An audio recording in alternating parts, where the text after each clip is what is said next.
নমস্কাৰ, মই বিপ্লৱ দাস আৰু এইটো সিৰিজত আমি কথা পাতি আছিলোঁ আমাৰ মৰমৰ জুবিনদাৰ কিছুমান লিডাৰশ্বিপ কোৱালিটি। তো আহকচোন আমাৰ নতুনটো ভিডিঅ' আৰম্ভ কৰোঁ।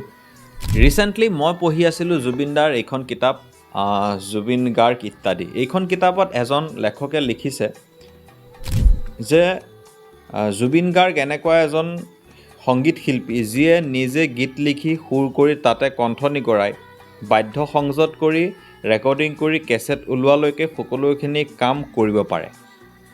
তো এইটো আমাৰ কাৰণে এটা বিশেষ লিডাৰশ্বিপ বা এটা বিজনেছ লেছন যে যেতিয়া আমি কিবা এটা কাম ভালভাৱে কৰিব বিচাৰোঁতে গোটেইখিনি কাম আমি নিজে কৰাই দৰকাৰ।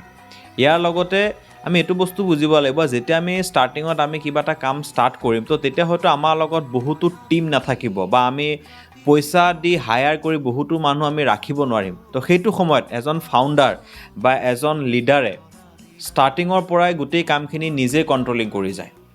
ৰিলছ বনোৱা, ছ'চিয়েল মিডিয়া প্ৰমোট কৰা বা আপোনাৰ ইমেইলবোৰ চেক কৰা, বিজনেছ কনচাল্ট কৰা, কাৰোবাৰ লগত গৈ কথা পতা, নেটৱৰ্ক কৰা, বিভিন্ন কাম, ফটোগ্ৰাফী, এডিটিং, এভৰিথিং যাৰ যিটো বিজনেছ।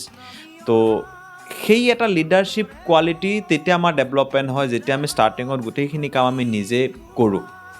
তো গতিকে জুবিনদাৰ ক্ষেত্ৰতো আমি সেই বস্তুটো দেখা পাওঁ যে তেখেতে ষ্টাৰ্টিঙত গোটেইখিনি কাম কৰিছে। সেইটো জেগাত আমি শিকিবলগীয়া কথাটো হ'ল যে কি আমিও সকলোবোৰ আমি কাম কৰিব লাগিব, কোনোটো কাম সৰু বুলি ভাবিলে নহ'ব। তো গতিকে আমিও কামখিনি কৰিব লাগিব আৰু এজন মাল্টি টেলেণ্টেড পাৰ্চন হিচাপে আমি আমাৰ কামখিনি কৰি আগবাঢ়িব লাগিব, নিজৰ ব্যৱসায় নিজৰ কামবোৰ আগুৱাই লৈ যাব লাগিব।